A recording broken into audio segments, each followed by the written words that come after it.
Hello and welcome back to another episode of LMS Cast. I'm joined by a special guest. Her name is Malorie Nicole. You can find her on the Abundantly Clear podcast.com. Welcome to the show, Malorie.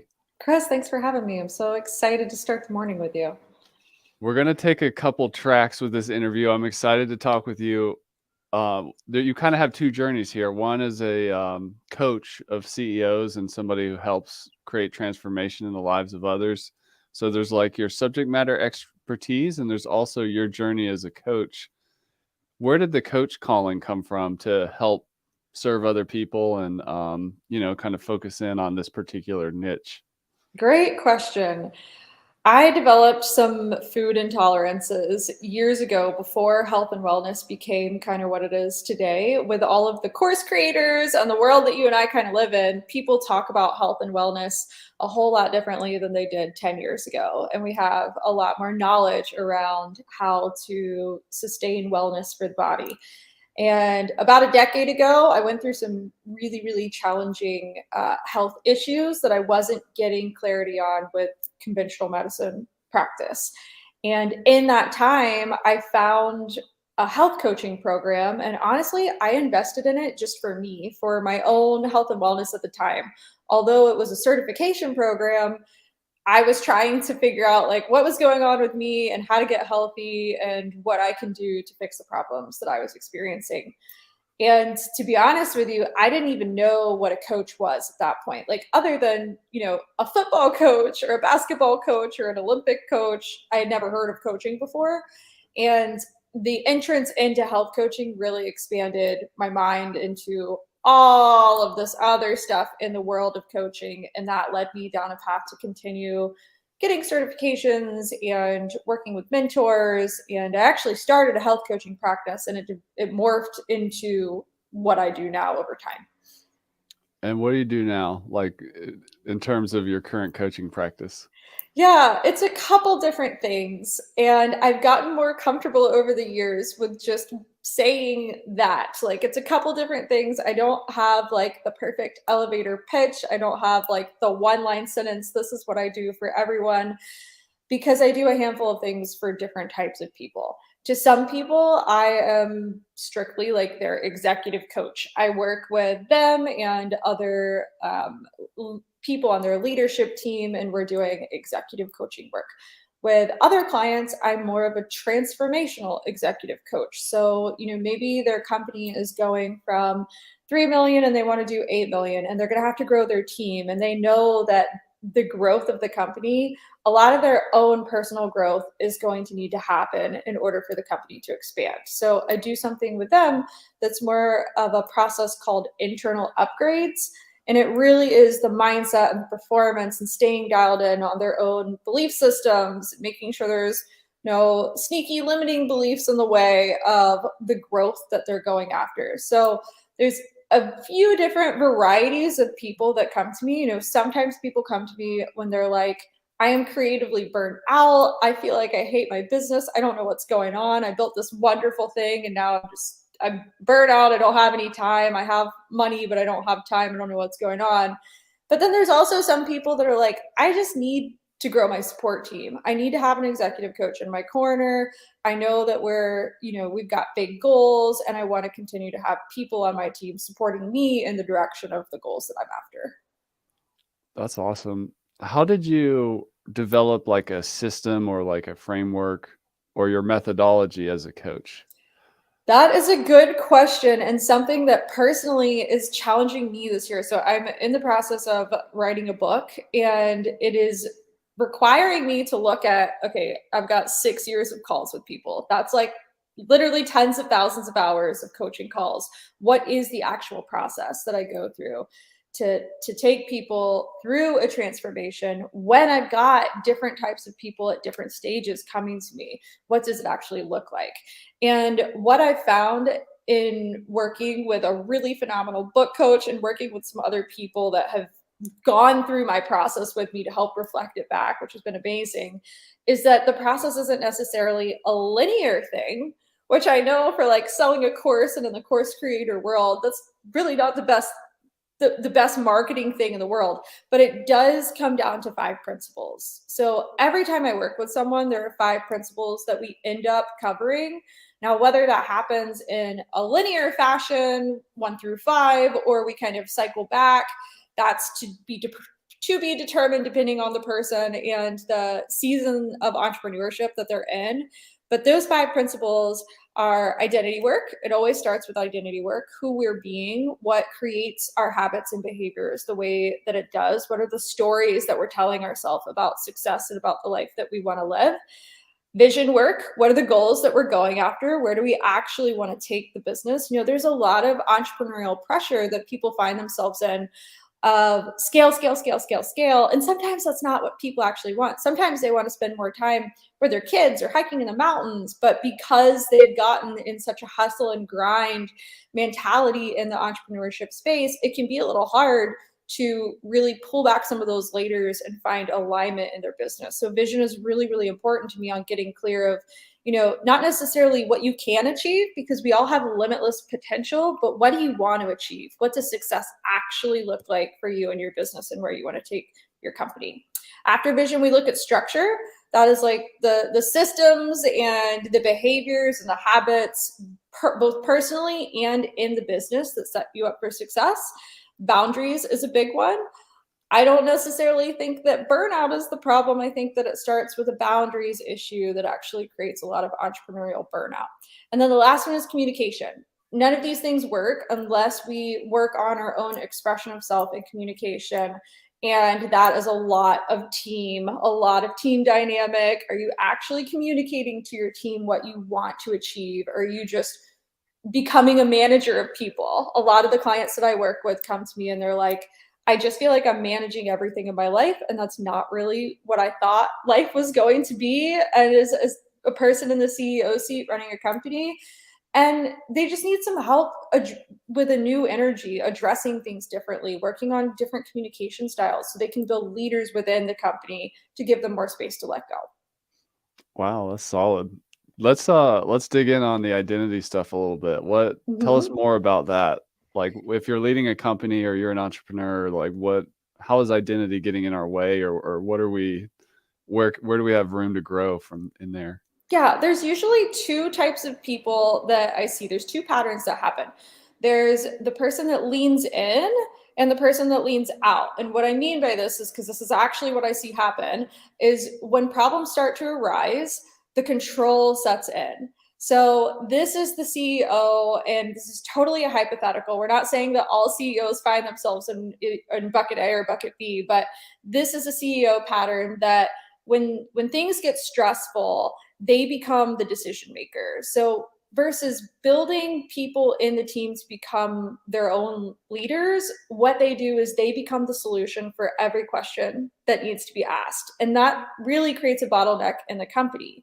They have to work on a little bit of identity work of letting go and trusting and communication of developing the team members to really be able to take hold on their own. And sometimes that kind of stuff actually has a little bit more to do with childhood stories that we may be carrying into our business, or other business relationships that we've had before we've started, the company that they may be in now. That happens a lot, where let's say a CEO, for example, had another business relationship in the past and it didn't go that well. And so there's a fear of really trusting people on the team to take initiative and take hold. So that's the lean in pattern. It's more of like an anxious pattern. When things get stressful, it enhances their stress. And then you have some decision fatigue that happens and a lack of clarity that happens with the day to day. And you just create kind of an anxious energy within the company. And then there's the avoidant pattern, which is a lean out pattern. When things start to get really stressful, this particular CEO pattern looks like a fear response. They shut down a little bit. They get paralyzed a little bit. They don't even know what to do. And this can happen when a company is going through big growth spurts. Sometimes you can't always predict when a growth spurt is going to happen within a company, but when it comes, and if you haven't necessarily done the identity work of what does it look like when I'm leading a team that's doing double the revenue that we're doing right now, in some of the more deeper personal stories that are there, Sometimes it can lead into more of an avoidance pattern that can then create a bottleneck in the company because things get overlooked. The biggest one that happens with avoidance, because I like to give people like tactical things of where to look at, the two biggest things that people avoid are financials and letting people go. I've Mm. never had a client that said, I wish that I would have fired that person 6 months later than I chose to. It's always, I wish I would have done it sooner. And I know that's a hard topic to talk about because everybody wants to dream that all of the people on their team are just going to be amazing all of the time. But it's not the reality of a CEO and a business owner. And sometimes you do have to let people go. And it's a challenging thing for people to do, is to really have those conversations and address them with ease and with grace, but also hold the standard for the company of what somebody might want to build. So those are the two biggest things that people start to avoid, is looking at financials and looking at team and making sure that they're, holding up to the standards of the company that they want them to be at. Wow. In your view, what makes a good coach? Let's say, there's a course creator watching this who wants to kind of add on a coaching program around their subject matter expertise. Mm-hmm. What does good coaching look like? And what does, quote, bad coaching look like? That is a great question. Oh my goodness. I love that question. I don't know that I've done so many podcast interviews, and I don't know that anybody's ever asked me that question. So thank you for asking it. I think one of the biggest things that creates a great coach is active listening. So really understanding, okay, I hear what my client is saying right now, but what is the message that they're saying underneath what's coming out of their mouth? What else might be here? So sometimes you have to ask a question 3 or 4 different times to get to the root of something. And it doesn't always, it's not because your client doesn't want to tell you. It's not like they're trying to withhold information from you. It's just that that's how we process information. Sometimes we need to go to 3 or 4 different layers to really hear the truth of what might need to be said.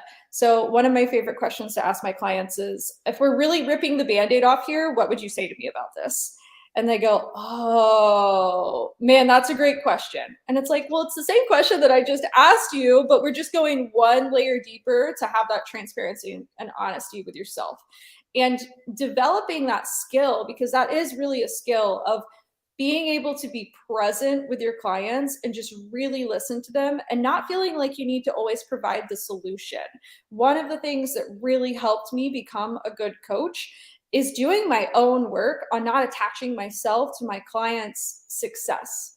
And I know that might seem a little weird because you want your clients to be successful, but when your own personal worthiness stories are caught up in the success of your clients, you almost create a codependent relationship with your clients. And that is something that happens a lot in this industry, is that the clients' results are more because you need to be validated than they are of creating a healthy coaching relationship. So the more you actually lean out and don't just jump in and provide solutions and project what you think might be the best answer there, help your clients come to their own determination and really hold that space. And even if you think you know what the answer is, ask a couple more questions and help them get there. You're going to offer more transformation for your clients. You're going to have more trust with your clients, and they're going to stay with you longer if they're building companies that, are going to continue to go through seasons of different iterations that need support. Awesome. How do you help clients with strategy? Good question. It's all dependent on what someone wants. So that is the vision pillar in the book that I'm writing, is really important, because I have some clients that they want to have a team of 50 people and they want to continue to get to 20 million. And then I have some clients that are like, no, we just want to do like 3 million a year in revenue and have 3 to 5 employees and work 20 hours a week. So it really depends on what is it that we're actually after. And I think that's something that people miss in strategy a lot, and why burnout happens so often in entrepreneurship, because we go to step 2, 3, 4 without looking at step 5. When really we need to work backwards. What is it that we're actually working towards so that we can get you there? If we don't know what we're working towards, chances are you're running a race somebody else is telling you that you should run. There's so many different ways that you can have an online business. There's so many ways that you can be successful these days. The opportunities that we have at this day and age are tenfold compared to what you could do 15 years ago. And being really clear about what you want to achieve is what I think is the first step to strategy, and then working backwards from there. You've kind of talked about it, but I just want to clarify it for Mhm. you out there listening.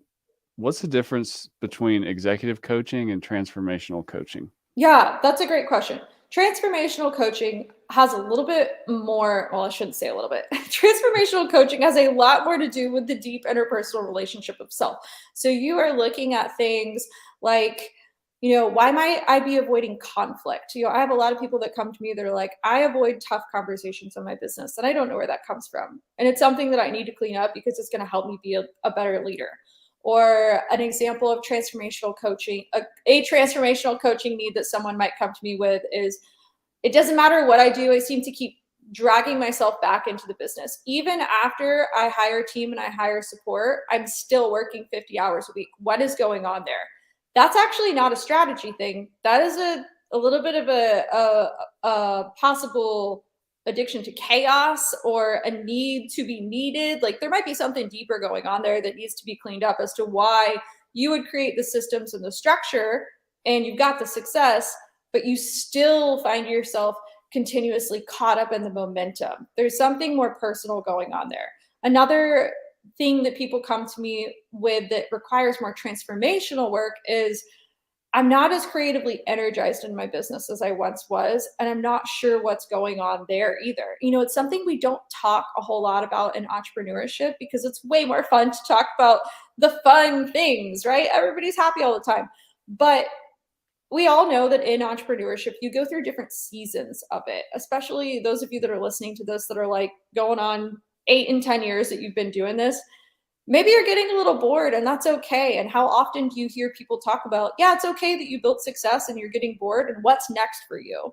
There's transformation that might help you figure out what that next season looks like. And, it's not always just about strategy. A lot of times people that come to me, they already have a lot of clarity on strategy and what creates successful business. They help other people create successful businesses, but they need some more clarity in themselves and the stories that are running their show and their life to figure out what is the next chapter. What does the evolution look like? Executive coaching is more about focus. It's more about what are you working towards, more strategy, more team and leadership, tactical stuff, how to stop managing people, how to really build leaders within the company, communication tools. So it's less deeper work. I think one of the problems with the personal growth industry and the business industry is people get caught up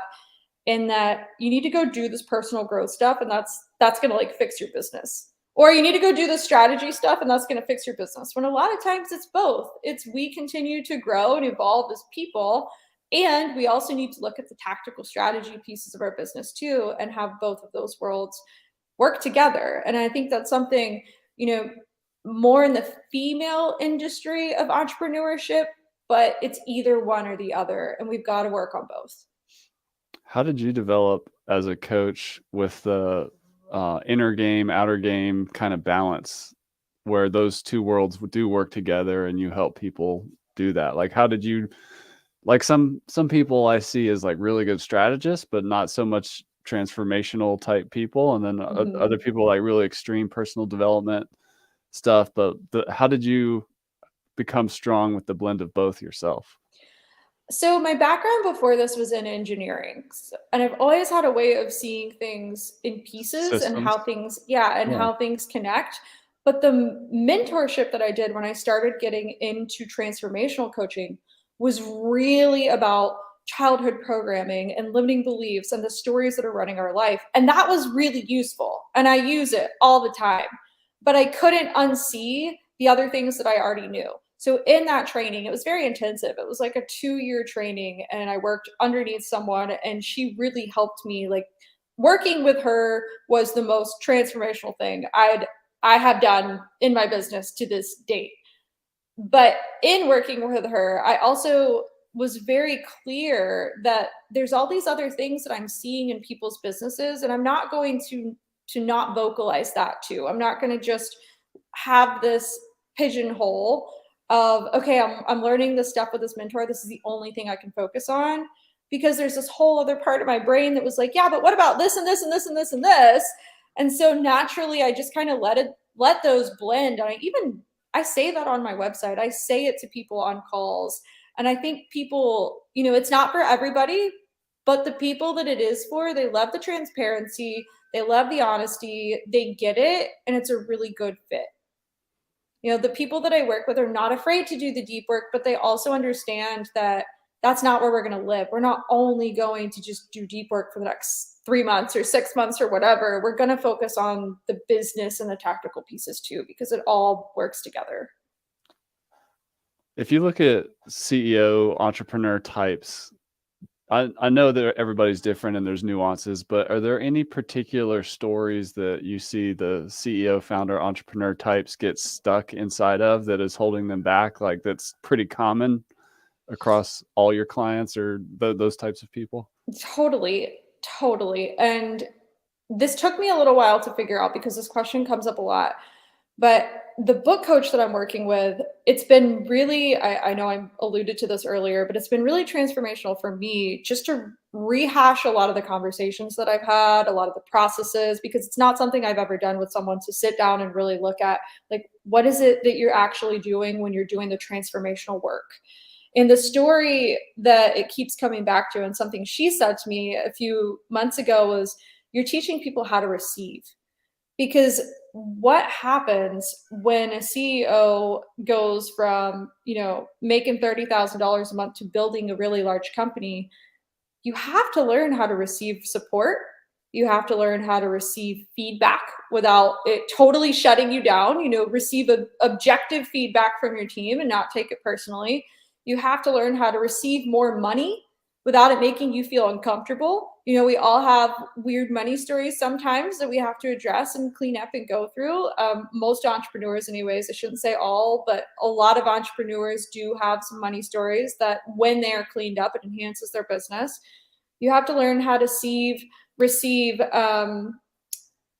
ease. If you think about it, not all of us were programmed, in both at home in our childhood and in society pressure, to receive a life that's not full of chaos and stress.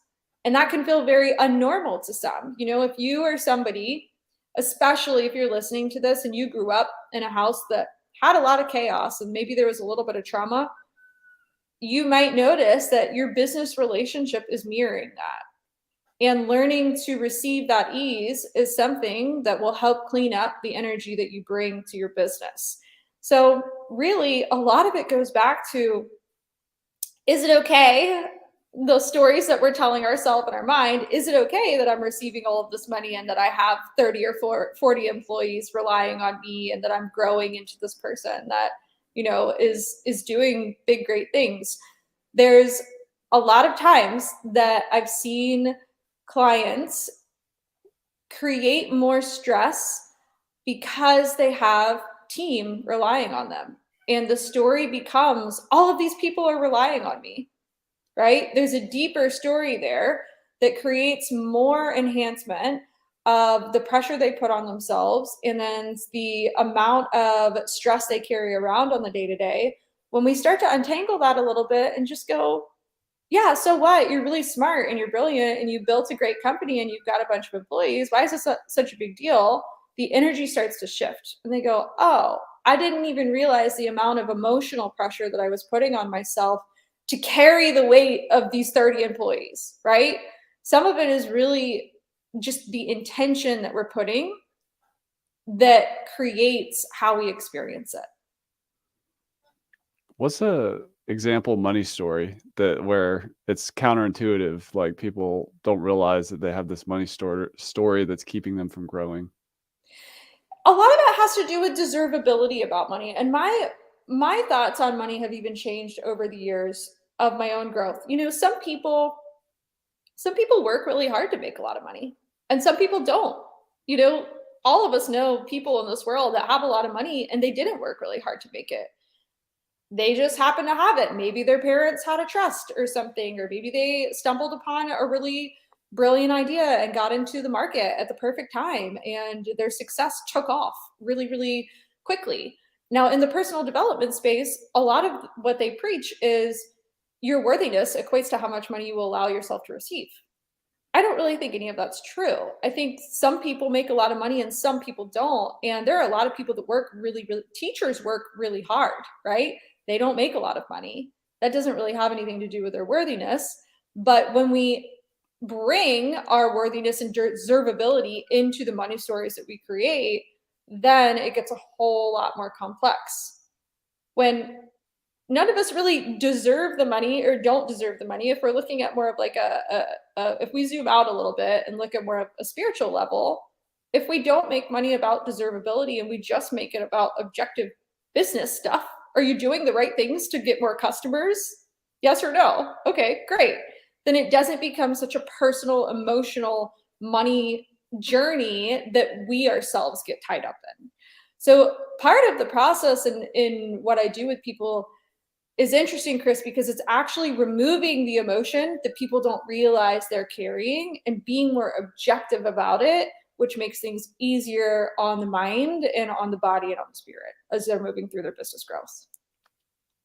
What are some example traumas or situations that cause a need to be needed story to embed in a person? Yeah, that is a great question. And it comes from all over the place. So sometimes it is like there was a lot of chaos in the house and maybe mom was an alcoholic or dad was an alcoholic, and stuff that you wouldn't wish upon anyone. And then sometimes you also wouldn't wish this upon anyone either, but sometimes it's more like rejection. Sometimes it's dad wasn't around very much because he was working all of the time, because he was trying to provide for the family. And because of that, this child might have developed a pattern because they had younger siblings. I see this one a lot. They had a bunch of younger siblings and they were the oldest son, and they were always taking care of everybody. And then that translated into how they maneuver themselves in the business. And those patterns, once they realize it, they can start to unpattern it and dissolve it and remove it. And the big thing that I want people to know too is that you don't have to stay doing this deep work for years and years and years. A lot of times just the observation of it and the understanding of the patterns and saying, oh, I see where these things are showing up, can help you transition a new story and develop a new story and pattern and behavior and belief that will shift. People are not their patterns. We all have patterns, but it doesn't necessarily mean they can't be changed or dissolved or created anew. I saw on your website, which is at Malorie-Nicole.com, you made a statement that like you're rare, like this founder entrepreneur type, CEO type. What makes them rare, special, unique in the world? Oh, in like general? My client is rare. I was like, really? Did I put that on my website? That's interesting.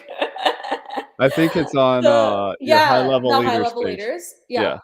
So what makes those people rare? And I do believe they're rare because they are willing to take a step that the rest of the world doesn't necessarily wake up in the morning and jump into.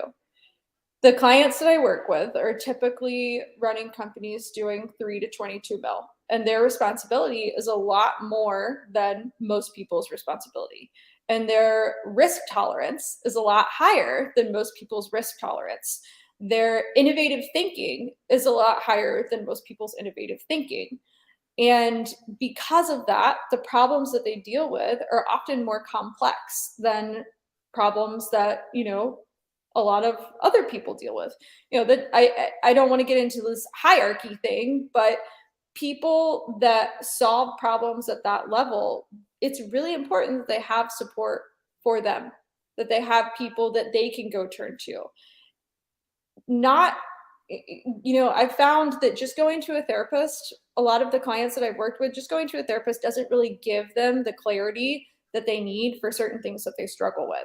So if you're listening to this this isn't just about me, this is anybody. Find an executive coach, find a CEO coach, find somebody that can challenge you, that can help you decipher what's the best next step for you. Because the other rare thing about these people is that they often don't have people on their teams that challenge them. They often don't have people in their circles that challenge them. They're often the ones challenging everybody else on the way that they're thinking. They're challenging their team on what their team is bringing to them. But who are the people in their corner that are also challenging them and helping them stretch their bounds of thinking and making sure they're staying dialed in?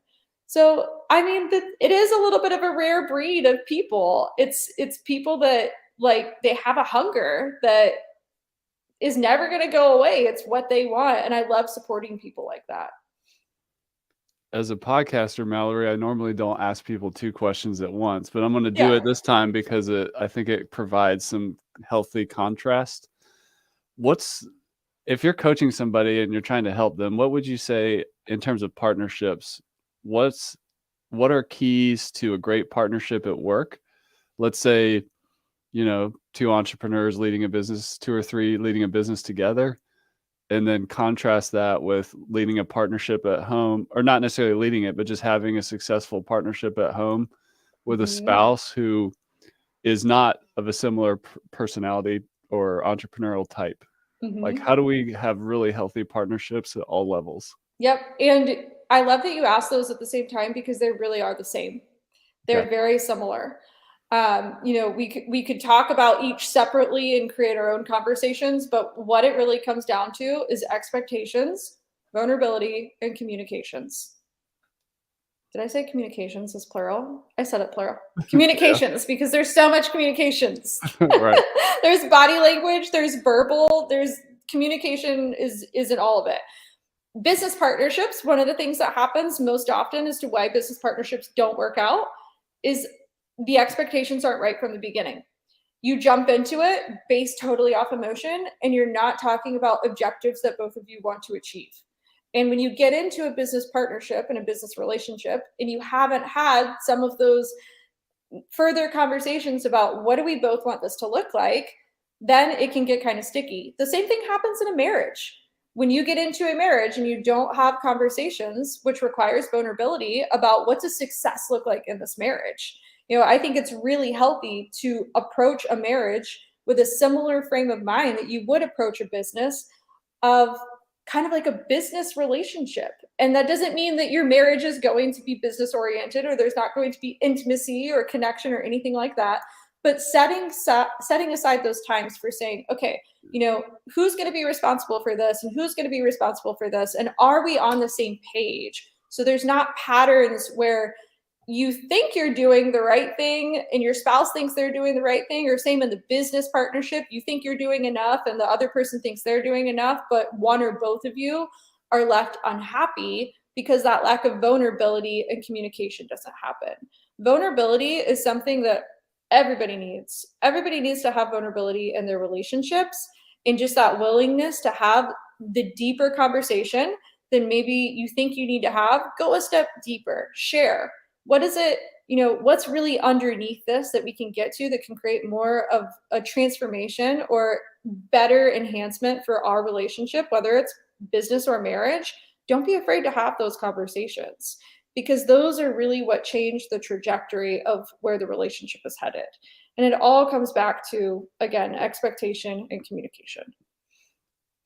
You mentioned earlier like an 8 to 10 year itch, or maybe the passion Mhm. changes, or maybe burnout is really settling in or something. What's under all that? I know that's a big Yeah. generalization, but yeah, like, describe how you would help someone who's feeling a little burnout and they're trying to rediscover their passion for their business. I think a lot of it comes back to what we were talking about in the identity piece. Sometimes people start building something that's really exciting for a little while, but they stop doing their own alignment work and they just get into the what needs to happen today to take care of the business and what needs to happen to run the ship. And they're no longer asking the deeper personal questions of, am I enjoying this? And when you look at your calendar and you can say that 15% of the work on your calendar is stuff you actually enjoy, you have to be honest with yourself and say, is this still working? And that can be really scary for people to build something that is working, right, on paper or money wise, financially, but their spirit or their soul is going, this isn't working anymore. That's a really challenging thing for people to admit to themselves. And sometimes it's not actually that they need to shut the business down and start over or start anew. It's that something in the business needs to change. The dynamic in the work that they're actually contributing to the business. Maybe they haven't built the team that they really want to build. So there's a variety of ways that can go.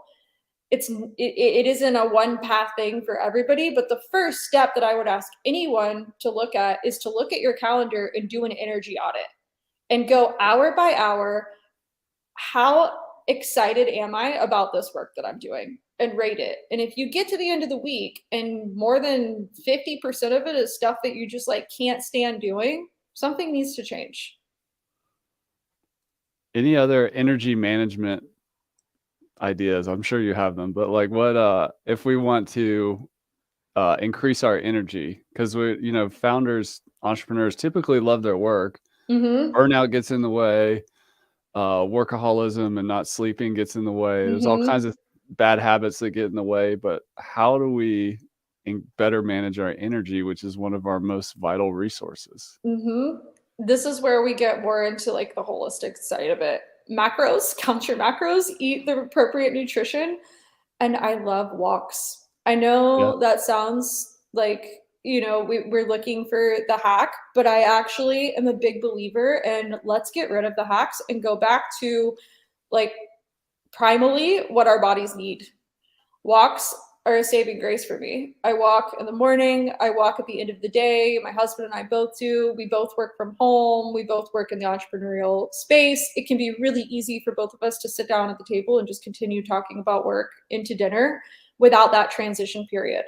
So I call them buffers. We need buffers in our day of where we transition out of work and into family, especially those of you that are listening that have children. I know this is a big issue with moms and dads that work in an office at home and then shift straight into like going and eating a meal with their 3 kids and their spouse. It can be really hard to say to your brain, okay, stop thinking about all the things that you were just thinking about and be present with your family. We need buffers in between, even if it's 15 minutes, even if it's 10 minutes. Go outside for a few minutes, walk around in your lawn before you go to the next thing.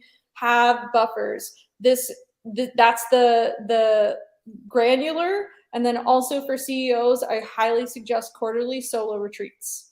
All the CEOs that I work with, I recommend to them go on a solo quarterly retreat with yourself to give yourself some space away from your computer, because most of the clients that I work with don't come to me and say, I was sitting in front of my computer today and I had the best idea ever, and just this amazing idea came across my mind. It's almost always, I was out of the office down by the river, or I was at this mastermind event with, other people doing great work like I'm doing, or I was on my solo retreat away from the office and I found clarity on this thing that I've been working on. So I'm a big believer in buffers. Get yourself away from your computer.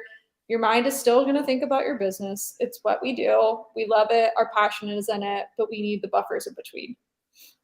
What would you prescribe on a solo retreat like format if you could like kind of organize the activities? Yeah, that's a Yeah. great question, because one of my clients recently, I was talking to him about it and he's like, I don't want to just go journal for the whole weekend. And I'm like, then don't. First of all, don't do things you hate, right? Which is a whole other topic in and of itself. But I don't think that any of us need to do something just because somebody said that we should and our entire body's resisting it. And we're like, oh no, but I need to do this in order to be successful. We need to learn to follow the flow, follow the things that align with us, follow the things that inspire us. That's where we're going to find our clarity. So something with him that I suggested is, well, instead of just going and writing for 48 hours or for 2 days, what if you write down like a mind map, all of the things that you're working on in your business and the names of all of your employees, and then just create a mind map from it and see what you can come up with. Let's say you're thinking about maybe someone in a client success role and her name is Rachel, and you write Rachel's name down, and then you're just thinking about Rachel. What does Rachel need in order to be successful this quarter? Is Rachel really being challenged in the role that she's in? Does she have the adequate like developmental stuff that she needs to get to where she could go next? Is there anything that I can think about her that I'm not seeing when I'm going through my to-do list and trying to get through the Monday through Friday work? So just looking at the big picture, but then also getting really specific in the granular. Mind mapping is something that I've suggested to people before. Really, the big thing for me is don't take your computer with you.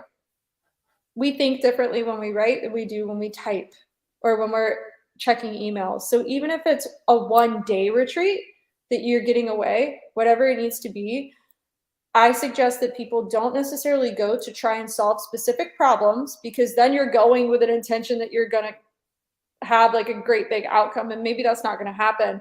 It's more to give yourself space to think away from what's on your day to day. Jessica, who's watching this live, says, "Who is this amazing human speaking to my soul?" Can you, Malorie, tell us about your podcast? I have some more questions for you, but I just wanted to make sure Jessica was able to find you. What's your Yeah, podcast? of course.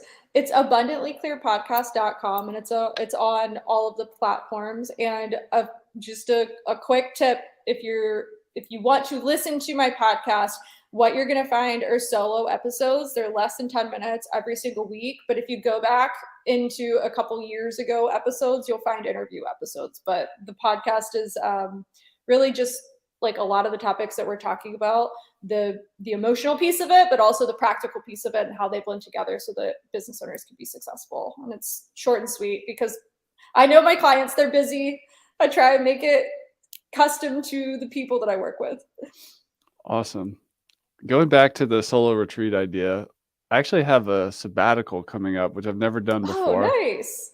And I'm actually going to take 2 weeks completely off. I'm going to be in the French Alps with my family. But then the last 4 weeks, I've had some time set aside for deep work on a book that I've been in my head for a decade. Oh my gosh, I'm so excited for you. Just kind of building on what you've talked about with a solo retreat, which I do those as well, and they've added a ton of value over the years once I learned a process around all that. But what would you advise on somebody who is trying to focus on a sabbatical, who's been, busting their tail for a decade in the industry without really resting enough and stuff like that? Focus on one question, because it sounds like you're also curious on what's next in your next season. What lights you up? What lights you up right now? I think the biggest thing with sabbaticals and retreats that people, where we do it wrong or where we could improve it, is we go into it with our problem solving brain. And as entrepreneurs, we're all really good at solving problems, right? It's literally what we do. We help people solve problems. We go into different markets to solve problems. But sometimes we can be so good at solving problems that we create problems for ourselves. And when we do that, we stop hearing ourselves. So it's almost like, how can you go into this without having an objective and then see what you find and then see what comes up? If you go into it with no plan at all, what would be created from that space? I think that goes back to what you were talking about with like letting go and releasing and stuff, right? Yeah. That's part of it, right? Yeah, surrendering to, I'm not going to go on this 2 week sabbatical trying to solve anything or come up with a new course or come up with a new business plan. I'm just going to go hear myself. And maybe I'm not going to hear myself. Like maybe I'm going to go fishing or go hiking or I don't know if you have kids, but hang out with my kids and just like be present for a little while and then see what comes up from there. It's moments like those where we undermine how often we find our answers when we're not looking for our answers. And it can be so hard for us as human beings who want safety and want control, and we're all embedded to want those things for security purposes, to turn that off. But so often when we have the space, we come up with ideas that we didn't even know were in there. I want to just touch on one of your 5 principles, which is communication. If somebody's a course creator or coach or an entrepreneur or agency, communication is essential to get better at. It's one of our company values at Lifter LMS, clear communication. How do we get better at communication? I think the first part is how many employees do you have? It's about 8. Okay, cool. So the first part is really what I help people start with is really looking at what is our process for communication. Because a lot of people don't even know what the company process is for communication. They just know it's something they do. Well, we talk about these things. This is something that, we have to talk about. It's part of the business. But what I like to do is get granular on it and say, okay, so this problem that you keep having, let's say, for example, let's talk about client success because everybody kind of deals with that in the entrepreneurship space. What do you as a business owner expect to happen if a client is unhappy or if a client is coming to you with complaints or something like that? I would want to know really process oriented. What is the system that you've set up for success? So this is where we're actually getting out of the transformational and we're getting into the practical. And we go, does your team actually know what you expect? Because most often the gap is, I know what I would do, but I haven't relayed to my team what I'd want them to do. And so I'm constantly feeling disappointed because I want my team to be stepping up and doing something that I haven't told them that I want them to be doing, or I haven't relayed the process to them. I'm going to say this, and I know it's going to ruffle some feathers, but a lot of times CEOs think that everybody else is just going to think like them. And one of the biggest gifts they can give themselves is understanding that your employees don't think like you. If they did, they would all also have a business with 8 to 50 employees, right? And when you allow that awareness to go, oh shit, yeah, my employees aren't going to think this way. I'm going to be really specific about this process, and I'm not going to talk about it in quarterly meetings or annual meetings. I'm going to talk about it over and over and over again in the weekly leadership meeting until it's completely ingrained into the business to where it handles itself and it never gets missed. That's like key number one right there. Looking at every single area of, okay, when this happens, what does it look like? Now, when this happens, what does it look like? And getting really, really specific on communication. Another thing is language.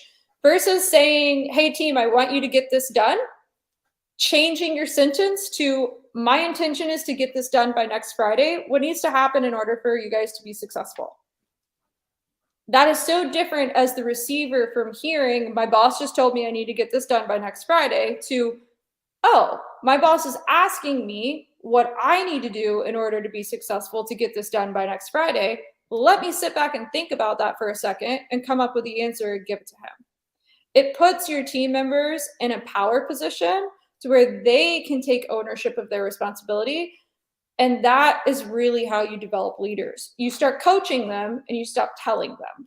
That's what's going to create the company culture shift into getting you out of manager mode and getting your team into a more inspired opportunity mode where you've got people coming to you saying, hey, I had this great idea.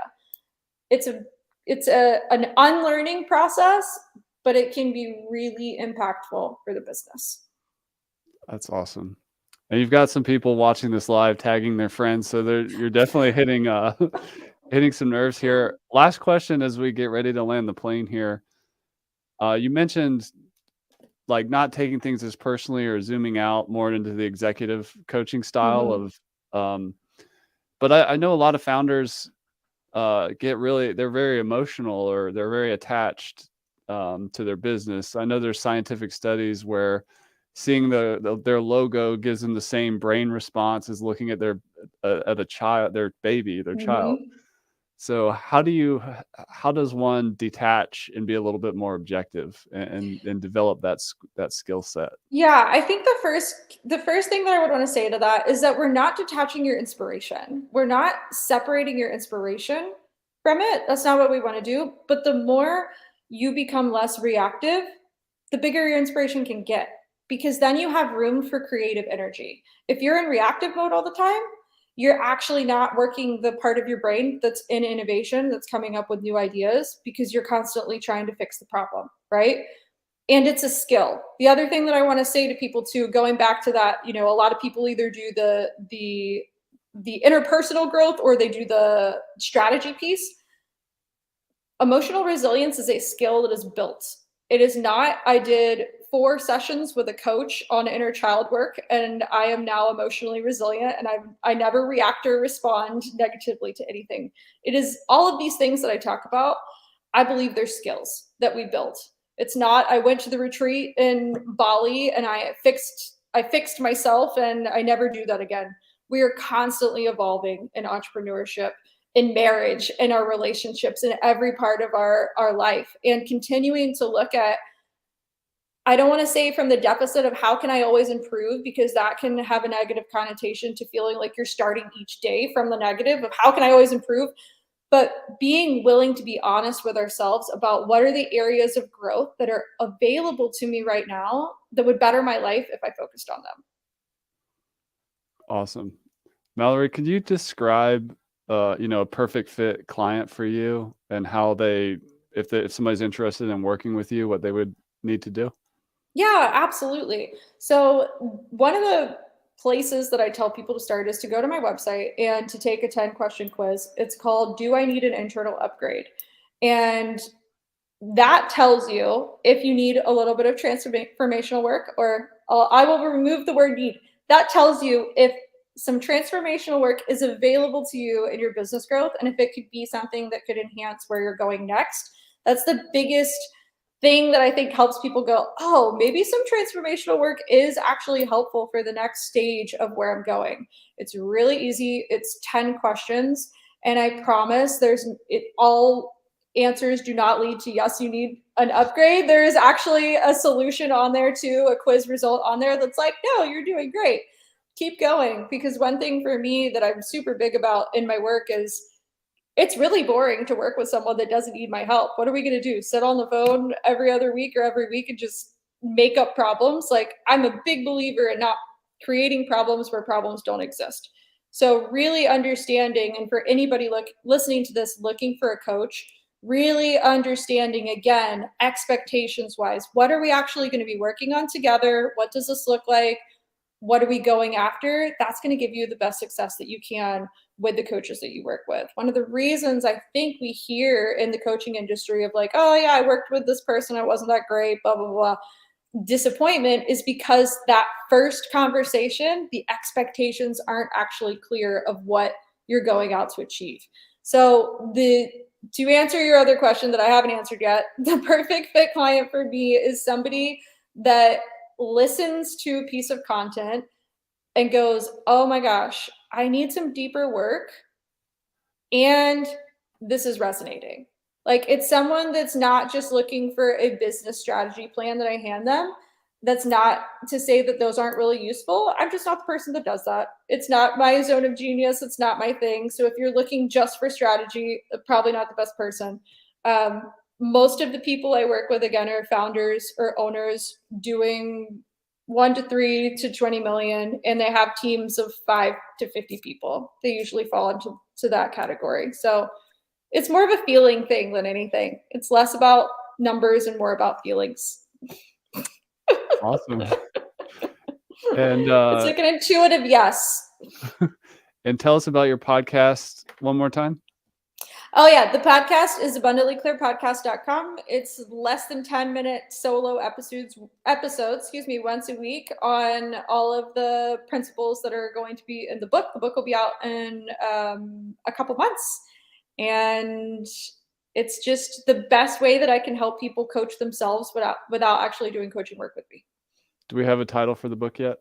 Yeah, it's called The Abundance Decision, because I do believe it is a decision that we make and not something that just lives in our minds. It is a decision that we make every single day to step into abundance and to build an abundant life. Awesome. Well, thank you, Malorie, for coming on the show. Appreciate Yeah. you shining your light and in many ways coaching me and all the listeners on this call. This has been Yeah. a really informative interview. So thanks so much for coming on. We really appreciate it.